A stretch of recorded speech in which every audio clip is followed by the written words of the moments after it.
Magandang hapon sa ating lahat. Maraming salamat sa lahat ng mga sumama para ilibing si Mama katabi ni Daddy Lai. So, napag-alaman ko nga na wish pala talaga ni Daddy Lai ang makatabi si Mama kasi matagal ko na sana gustong kunin si Mama papunta sa Guam or saan man ako pumunta sa States, sa Texas or wherever. Kasi nalulungkot sana ako nung last minute, nagbabago isip ko kasi naisip ko dito maraming nagmamahal sa kanila, pwede naman ako umuwi anytime, tsaka baka multuhin nila ako, kaya yan. I granted your wish, Dada and Mama, sana masaya na kayong dalawa kasi magkasama na kayo. And God bless you both, and gabayan nyo na lang kami.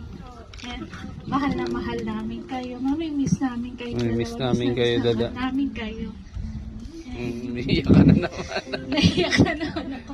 Ayoko na sanang umiyak kasi mamaya paalis na ako. Trouble ko lang na mailibing si Mama katabi ni Daddy Lai kasi ngayon kaso ng libingan ni Mama doon na magre-remind sa akin na may expire na, Inday, kailangan ng bayaran.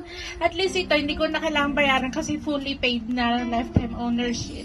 Kaya wala na ako iintindihin. Kahit malayo man ako, at least na-relieve ako na hindi sila mawawala dahil nandyan na lang sila magkatabi side by side forever, together forever. And yun naman ang mahalaga sa akin, wala na akong stress ngayon. And fly high, both of you. I know you're both in heaven dahil napakabuti niyong dalawa. Mahal na mahal ko kayo. I love you both.